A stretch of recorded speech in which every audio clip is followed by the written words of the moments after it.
Hello everyone. So welcome back. Uh, One of the most common encountered cases of dynamic loading on a structure is ground excitation due to an earthquake. And as a structural engineer, you will have to design structure to resist the earthquake forces generated by the ground shaking. So in today's class, we are going to learn how to set up the equation of motion of any structure, okay, subject to ground excitation, and investigate further into that. Okay. Then we are going to look into a different type of loading which would demonstrate the difference between, or which will demonstrate the effect of dynamic loading. So we're going to talk about how to apply a pulse load. So if a load P naught is suddenly applied, then we will see what would be the dynamic effect on the structure. Okay, and then we are going to solve some problems in which we are going to simplify our structure to a spring mass damper system and then solve for its response. So we are going to start our lecture today, and in today's lecture we are just going to be reviewing some of the concepts that we did in the last class, and then we are going to be solving some problems here. Okay, so let us start with our equation of motion that we did last class. In the last class, we said that if we have, let us say, equation of motion as Fd or Fi plus Fd plus Fs equal to the applied force. This was our equation of motion, and we considered two representation. The first representation was basically a frame representation.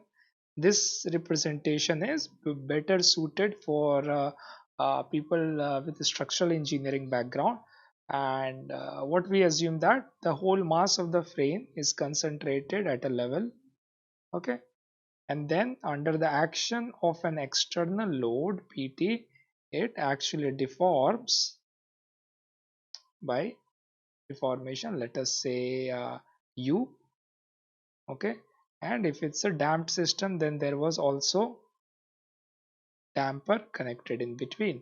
So this was the first representation, and the same representation could also be understood using another representation we discussed, which was basically a spring mass damper representation.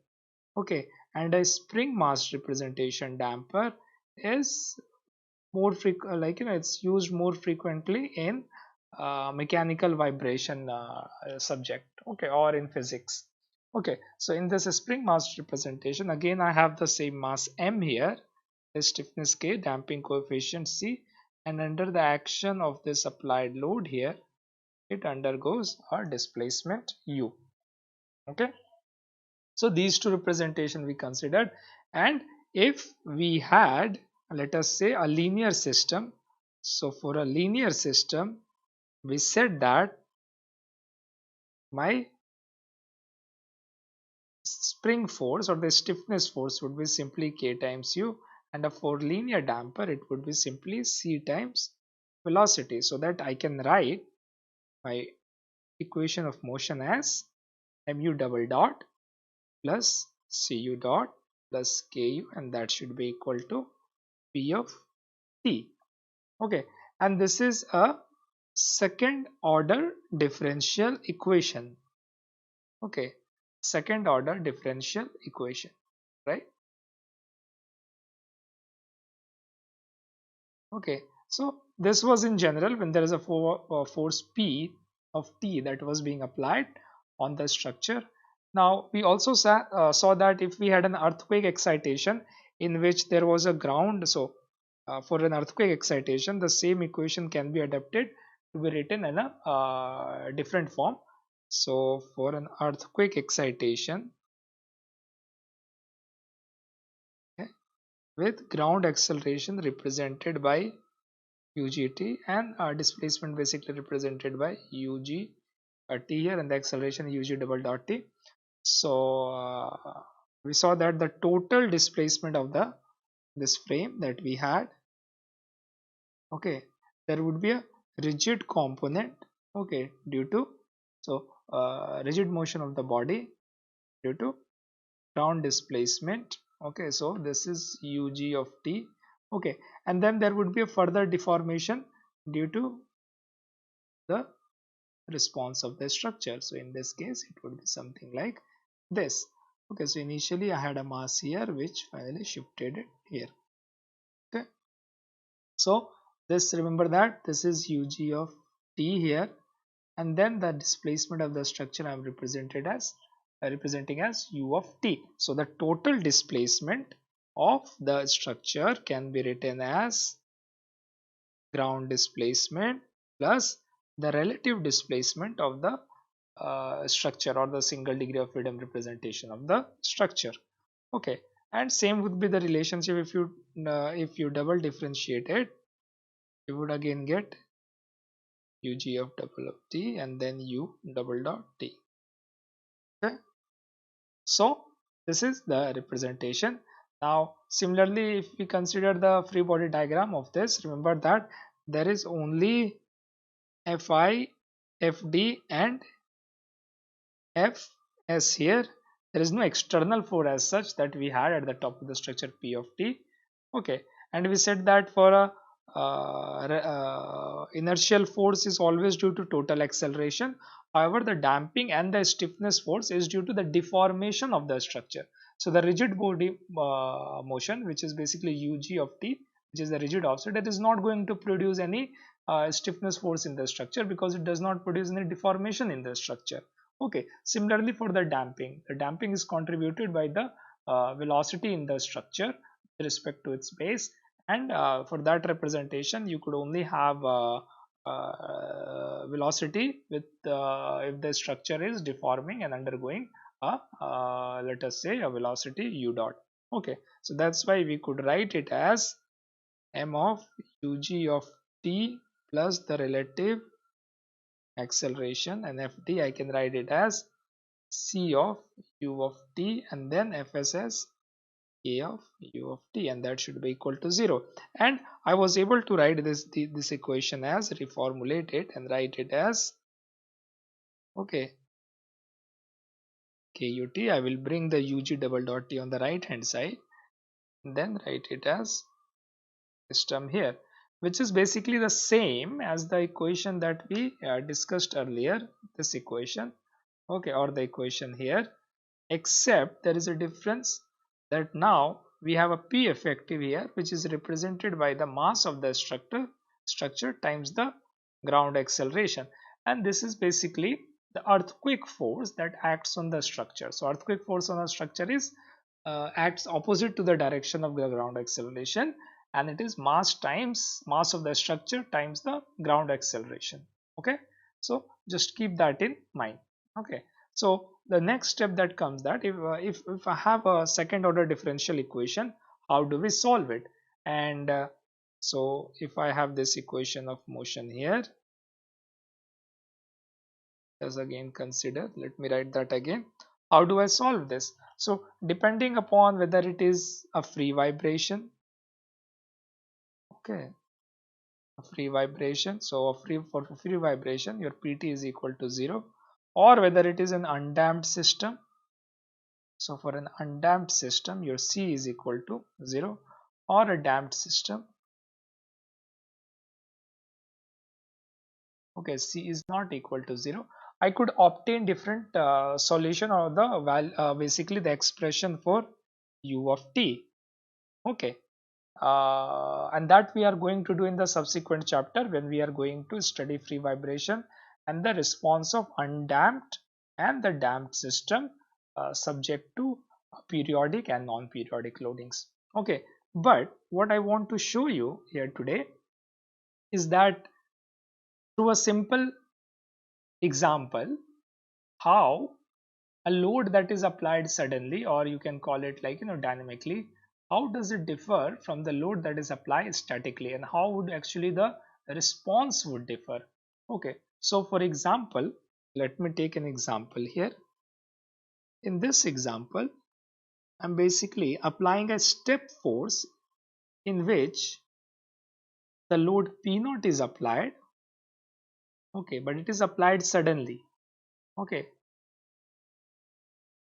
so I have this time variation of the load, and then I need to find out what would be the response of the system. So I'm considering basically an undamped system, so that my C is equal to 0 just for the sake of demonstration, and I want to find out what is my basically the peak displacement.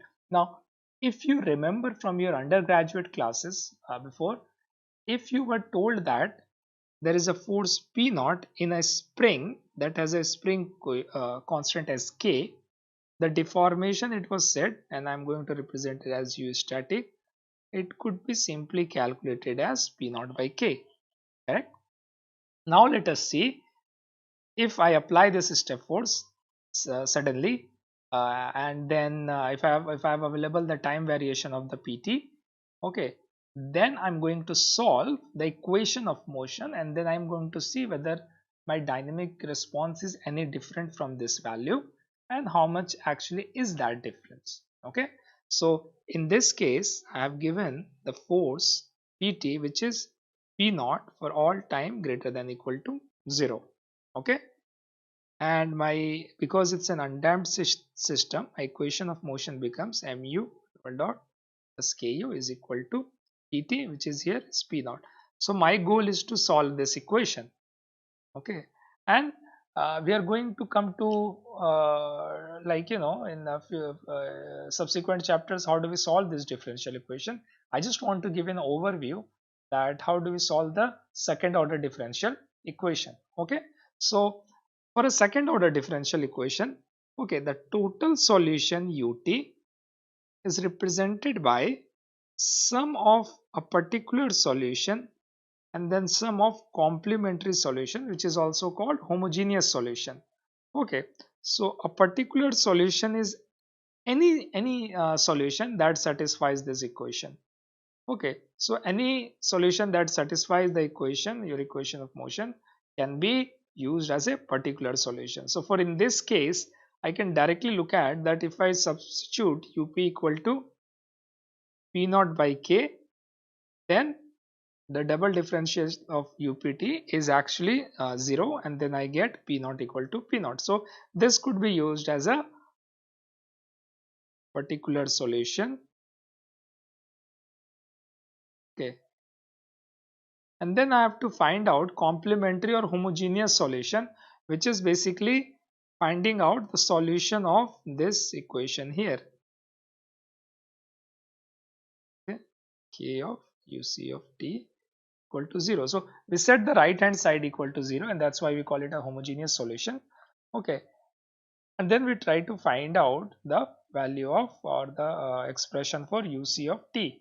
Okay, so in this case, for this kind of differential equation, I'm going to assume my uc of t as e to the power lambda t.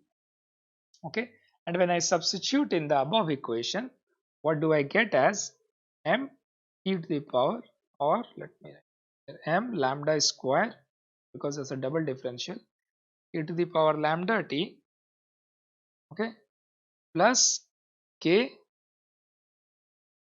e to the power lambda t. Okay, so it should be m lambda square plus k equal to 0. Okay, now I know that this term cannot be equal to 0. It does not give me any feasible solution. So what I'm left with is this expression here. If I equate that to 0, I get lambda as plus minus under root minus k by m, which can be further written as plus minus I to represent the under root minus 1, and this one I'll write it as k by m. Again I will write as this minus I omega n. Omega n is basically the natural frequency of the system that you are considering. We are going to come back to that in a later chapter. Just right now you interpret as any other constant through which I am representing this quantity under root k by m.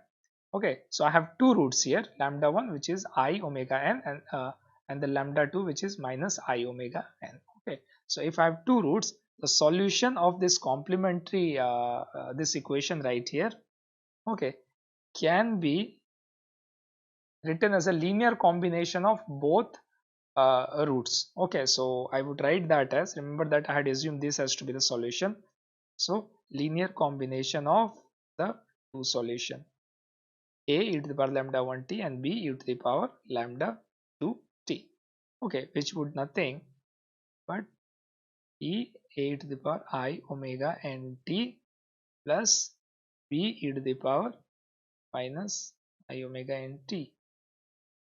Okay, and I also remember from my knowledge of complex number that I can write I to the power ix equal to cos x plus I sin x, and if I replace ix by minus x, I can write this e to the power minus x as again cos x minus I sin x.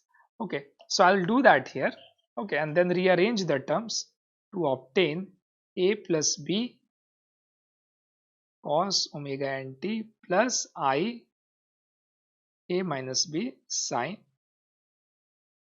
omega n t. Okay, so this and this, so these two are unknown coefficients that I need to find out.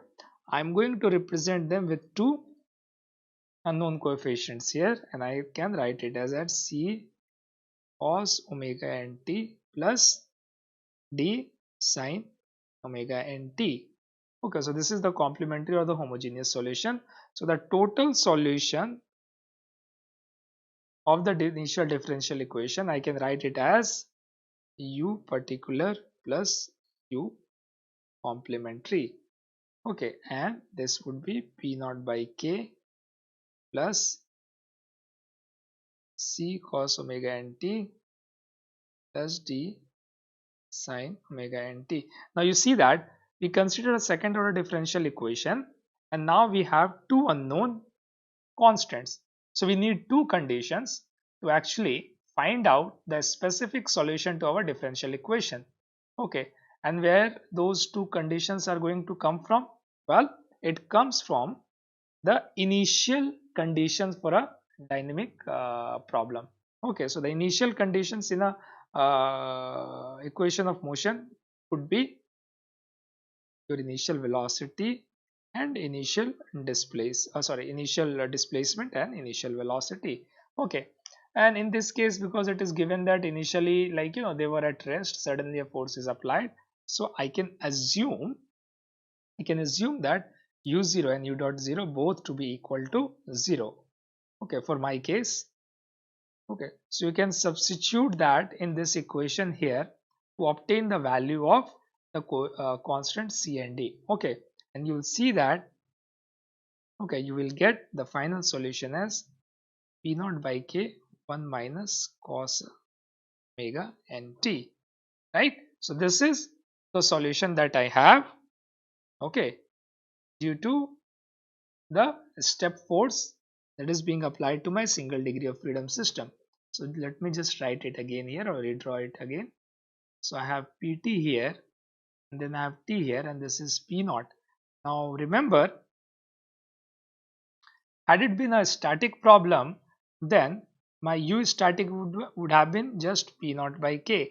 So if this is my u of t, and so this is the response, this is the applied force, and this is the response. For a static problem, I would have this displacement as p naught by k, but I can see that my dynamic displacement actually is not p naught by k, but it actually fluctuates due to time variation of cos of omega n t. And if you try to plot that, it would look like something like at t equal to 0, your displacement is 0. Okay, and at t equal to, let us say, pi, what you will find, your displacement is actually minus, this term would be minus 1, so that you will get 2 p naught by k. Okay, so if I draw, this is a time displacement, this value here is 2 p naught by k, which is the maximum dynamic displacement. okay, which would occur when cos omega nt is -1. So I can write u max is equal to 2 p naught by k, okay, which is 2 times the u static that I had determined. Okay, so you can see that if I had applied the load P naught statically, or for a static problem, I would get a displacement which is equal to P naught by K. However, if I apply the same load suddenly, like a step force, then I'm getting a peak displacement which is 2 times the static displacement. Okay, so this is the effect of the structural dynamics that is coming into the play here. Okay, and this too is, as you would study later, it is called dynamic amplification of the response, and there are different factors to define it. Okay, so this example was just to demonstrate that if a load P naught is applied statically or if it is applied dynamically, then your response are actually, or the peak responses are actually different. And for this specific case, it was 2 times the static displacement. Okay, so I hope this problem will give you a better idea of what the dynamic nature of problem could do to the response of a single degree of freedom system. Okay, all right, if that is clear to you, what we are going to do now, we are going to do solve some examples related to these type of equation of motion. Okay, so and then see how do we tackle different problems. Okay, so in example 1 here, what do I have here is actually a slab. Okay, slab that is supported on 4 columns. Okay, so these are the slabs that are supported on 4 columns. Okay, and the dimension of this slab is b in this direction and d along this direction. Okay, and it is given that these 4 columns with respect to these axes x and y have stiffnesses kx, the lateral stiffnesses kx and the lateral stiffness ky in the 2 perpendicular directions. So each of these columns would have these stiffnesses in 2 direction. Okay, and what do you need to do for a small angular deformation of the slab in plane angular deformation? So let us say slab is actually rotating, okay, like this in plane. You need to set up the equation of motion for this slab here. All right, so I would like you to pause this and then try to solve this problem. All right, let us discuss the solution of this problem. Okay, so let us consider the top view of this slab that I have here. Okay, slab, let me just draw it like this. Okay, so this is the slab that I have, and if I rotate it, if it has an angular rotation, let me again draw the deflected position of the slab, which would be, let me just redraw it here. Okay, would be something like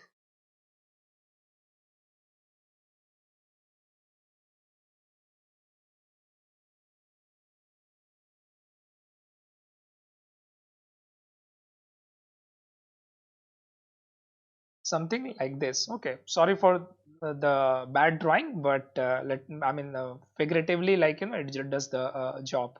Okay, so what is happening here, it is rotating by theta here. Okay, so that at all points it is rotating by theta with respect to its original position.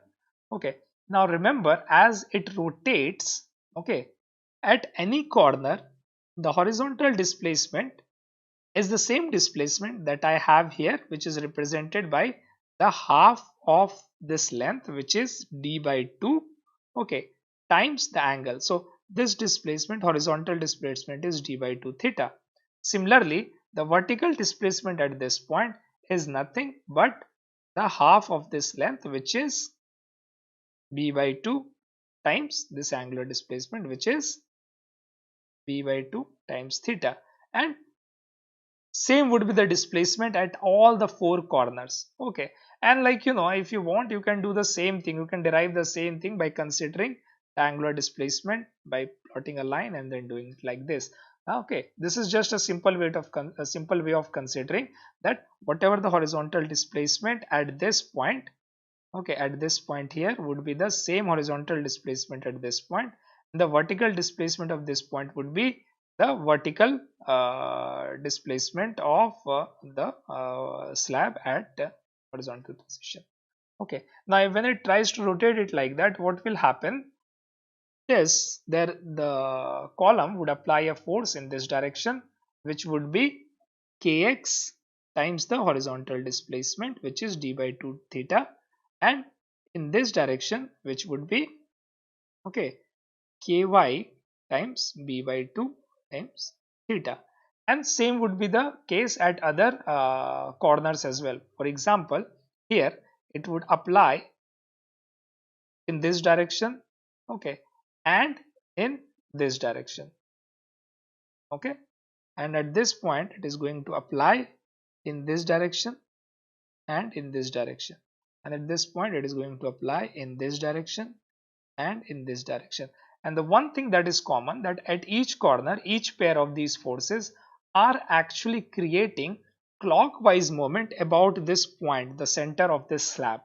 So if I want to set up the equation of motion, I need to sum up the moment due to all these forces that are being applied by the column on the slab at all of its corners, and then there is another force, or the moment, basically the inertial moment due to rotation of this slab, which would be opposite to the direction of rotation, and it would be I times theta double dot. So I can simply write it as I times theta double dot, and then take the moment of these column forces that are being applied on the slab.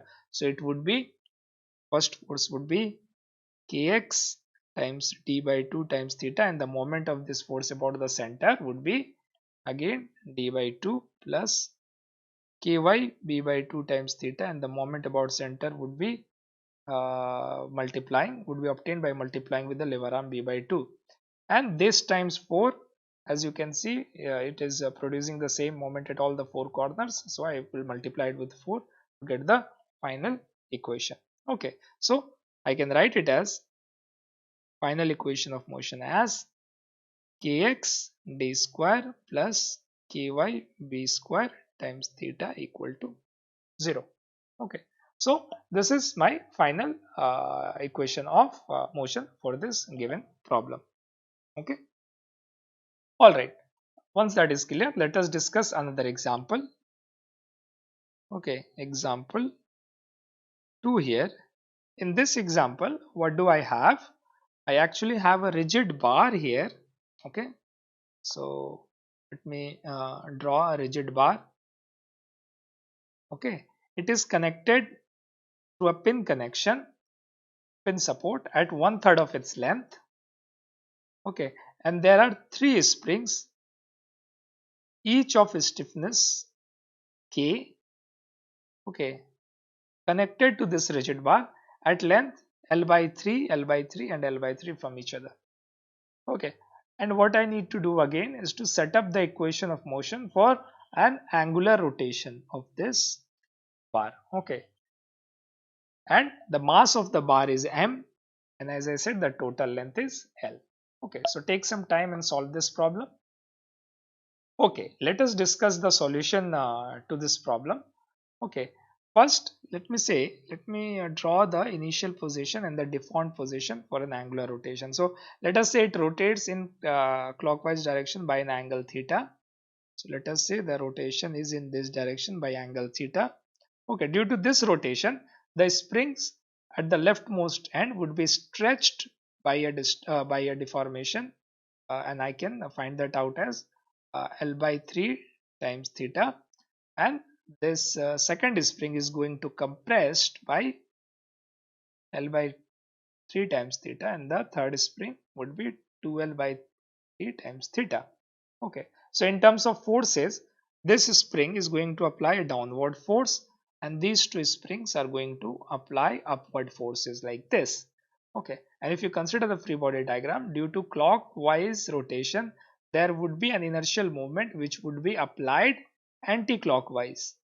Okay, and that would be the I of this, or the moment of inertia of this rod about the point of rotation times theta double dot.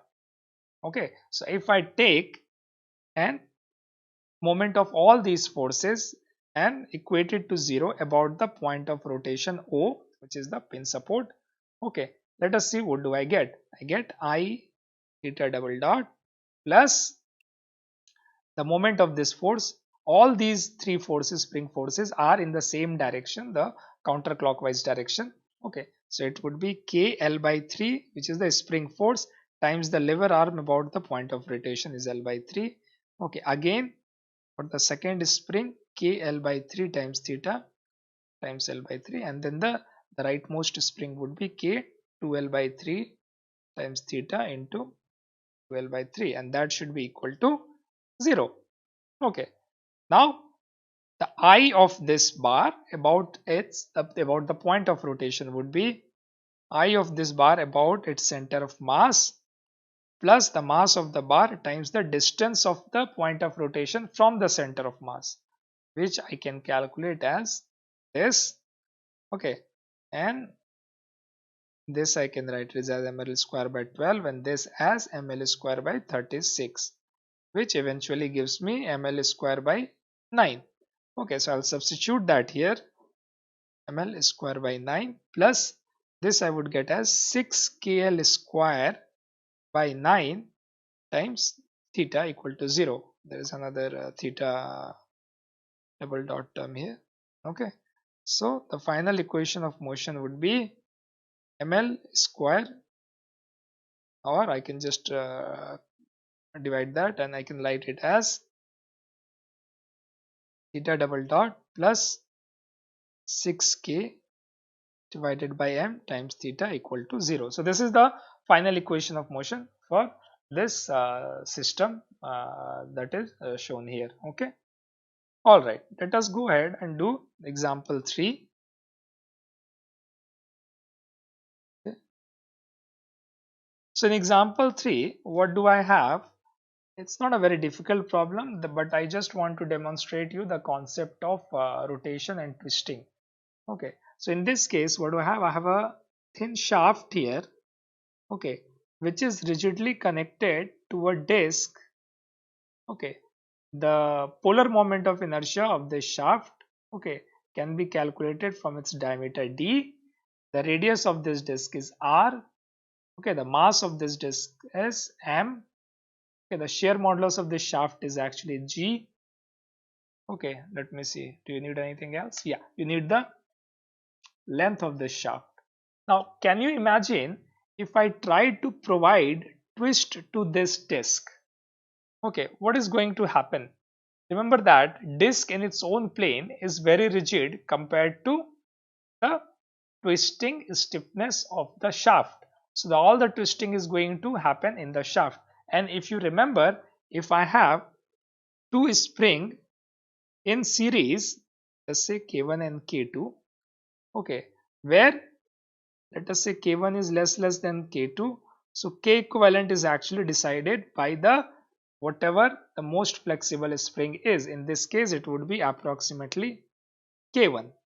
Okay, and that you can find out from the expression 1 by K1 plus 1 by K2, right? If K1 is very small than K2, this quantity would be very large to this quantity, so that you can neglect it, so that when you invert it, K equivalent becomes equal to K1. Okay, so in this case, disc own stiffness, torsional stiffness is much higher than the shaft stiffness. Okay, and that's why I'm just going to consider the whole resistance is coming from the shaft.